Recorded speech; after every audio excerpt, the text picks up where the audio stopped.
We are learning tonight just how close Donald Trump reportedly came to attacking Iran as the country continues its brutal crackdown on protesters. Axios reports that on Wednesday morning, dozens of top military, political, and diplomatic officials in Washington and across the Middle East believed that U.S. bombs would be dropped in Tehran within hours.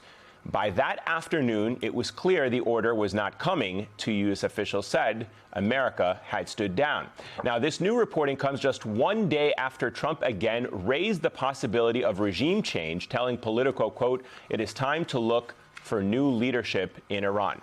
Joining us now is Jason Rezaian, Director of Press Freedom Initiatives at The Washington Post. Jason served as the Post's correspondent in Tehran from 2012 to 2016, and of course, he spent 544 days unjustly imprisoned by Iranian authorities before his release in January 2016. In fact, this past Friday marked the 10-year anniversary of his release. We're also joined by Moj Mahdara, an Iranian-American advocate and co-founder of the Iranian Diaspora Collective, an organization working to amplify the voices of Iranians inside the country. It's great to have both of you with us. Moj, I'll start with you. Of course. I'll start with you, Moj, and something you said on social media, and you and I have had this conversation in private. But you wrote, America and other countries can support Iran without boots on the ground. What did you mean by this? Explain for us what you want the United States and others to do. Did you mean intervention through air attacks or more sanctions? In your opinion, what does foreign intervention without boots on the ground actually look like? Perfect. So first of all, thanks for asking this question. We have close to 16 to 20,000 people reported dead. We have 250,000 people injured, 1,000 people who are currently missing an eye, and these numbers are still in process of being accounted for, right? What the Iranian people are asking for is for a tipping of the balance of power. They themselves want to overthrow this regime. So what does it mean in terms of foreign intervention? Beyond the foreign intervention of Hezbollah and the Iraqi militia on the ground, supporting the Iranian people. What can we do? Well, first of all, we can get those 1,000 Starlinks that are in the country in the hands of activists so that they can communicate. We have seen how amazing and intense we depend on that citizen journalism in Gaza. Without that, we would not know what's going on. So we need to see what's happening on the ground. Beyond that, whether or not there's precision strikes or drones, that's obviously up to the, commander-in-chief and president, and I'm sure they'll be making those decisions. The Iranian people want to be armed, and I think they want to do this themselves, but it is without a doubt that they cannot do this on their own. It's impossible. So at this point, we need to find a way to support them, and I think there's a lot of things that we can do. Jason, you generally oppose military intervention and prefer diplomatic channels. You actually wrote an op-ed recently in which you noted that I have never supported Donald Trump's maximum pressure policy on Iran, as its sanctions disproportionately hurt ordinary people without offering clear, credible goals. To delay planning for a post-Islamic Republic era would be equally misguided. Could you elaborate on what you meant by that? Catherine, I appreciate all the attention that's being paid to the current situation. I agree 100% with Moj. We have to get people back up online. That's the first and foremost way that we can help. Unfortunately, going back 6 protest movements back to 2009, it's a promise that we've made to Iranians every single time that the internet is shut down. We're never going to let this happen again. It happens again, and we're caught with our pants down, basically, right? Moj is right. We should be sending Starlinks into the country, finding other ways, getting direct-to-cellular access on for Iranians. That would require legislation or an executive order, but none of those are a fix that will help them today or tomorrow or even next month, right? These are things that should have happened years and years ago. So we have to be very honest with ourselves. We never really helped the Iranian people in their struggle against their oppressors. I think as far as sanctions and military strikes go, my problems with those is that they're never as targeted as they need to be, right?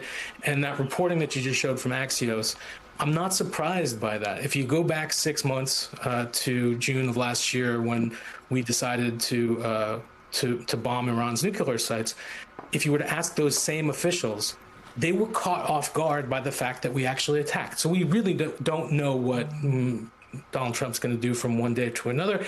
I think that element of surprise is the thing that has got the Iranians off guard in the Supreme Leader's office and elsewhere. But then when you see him walk back his threats against Iran based on false promises by Iran's foreign minister, it's just a very good indication that as powerful as we are, our windows, insights into Iran, and maybe our care for this situation isn't honest and credible as we say this.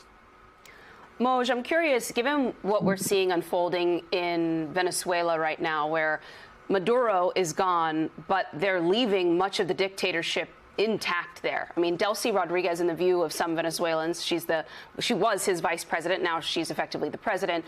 Some people describe her as actually worse than Maduro himself in terms of her sort of cooperating with certain abuses. And they've been quite slow to release the political prisoners that people have been anxious there to see get out. And so I'm curious if, seeing the way the U.S. seems to be prioritizing oil over an actual implementation of democracy, at least at this time there, if Iranians in the diaspora are at all concerned about what this administration might do if they do intervene, if there end up being boots on the ground or other sort of strategies taken to push this regime out, what would come next?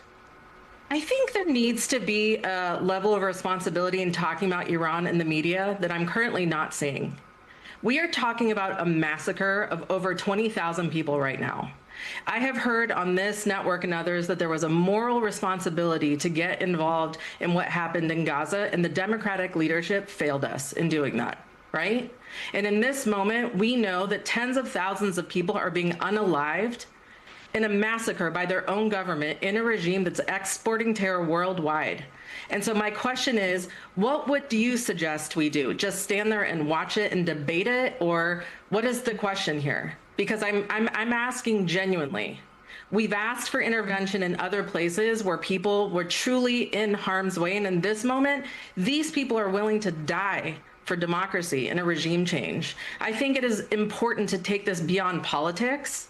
And it's important to pay attention to what is happening to human beings on the ground right now. There's a geopolitical play, but are Iranians concerned about oil? Let me inform you. Iran is a shallow, hollowed out entity right now. It is a broken state. China and Russia have completely bankrupted and exploited this country. I'm not sure how much that's being discussed here, but to me as an Iranian American, to me, I understand how business is done worldwide as a venture capitalist, but the reality is this country is a failed state. It's a big country with a lot of people, and if we don't find a way to put our arms around it and bring some balance into this region, this problem is going to be continued to be exported. I don't think we can continue to play political volleyball with people's lives.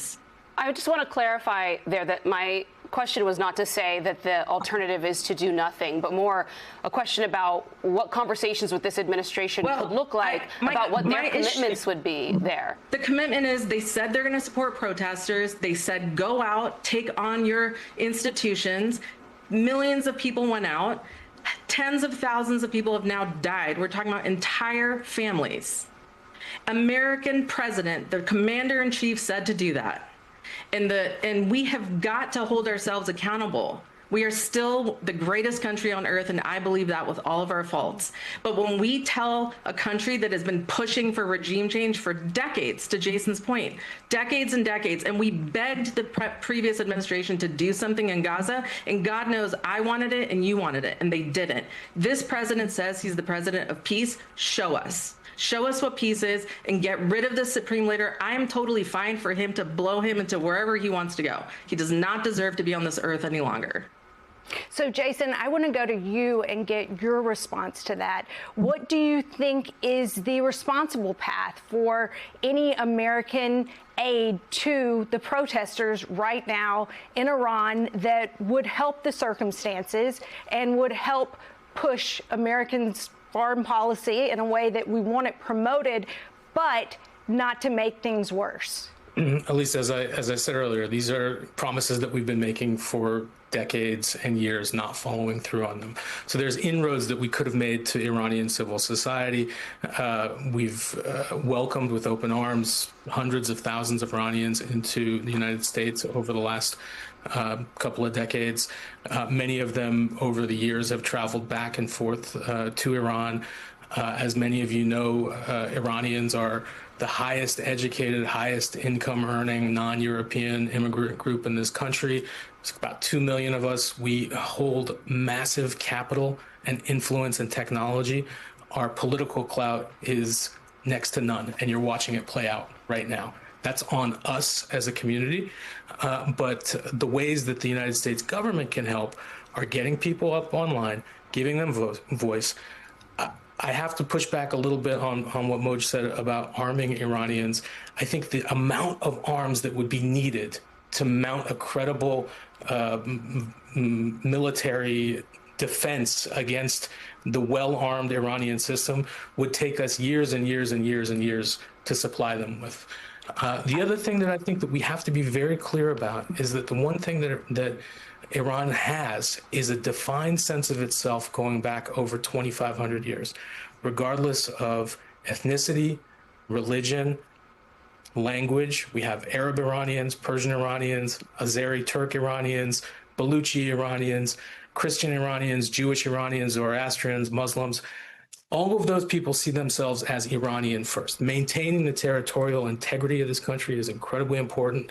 An Iran that's splintered up into 5 or 6 different smaller regional fiefdoms is not going to be in anybody's interest, including Israel. And I don't think that that's what Benjamin Netanyahu thinks right now. And I'm quite worried about maintaining the territorial borders of this country. This is a conversation we certainly want to have more of, Moj, but let me just ask you really, really quickly. Do you genuinely believe that Donald Trump, this administration, and America at large genuinely care about democracy and freedom in Iran? This is what I genuinely believe. The era of reform and reformist rhetoric is over. And Iranians in the diaspora. I know, but just about Donald Trump. Yes, yeah. I absolutely Do you believe he cares about Iranians and democracy in Iran? I believe he cares about democracy. And again, while it's imperfect in this country, I believe this is still the best country on earth. And in this moment where we have a transitional leader, the Crown Prince, I think it is insanity to not give that a play. And I encourage you to have him on the show and have the conversation. I think we have got to consider another option, because what we've been doing with sanctions and diplomacy is not working, and look what it's created in the region. And I think we have not just a moral, business, fiduciary, democratic responsibility to try something other than the Trita Parsi Nyack reformist agenda. Jason and Moj, thank you both so much. We're really grateful Thank you very much for this conversation. Thanks for having us on. We appreciate it. Appreciate you.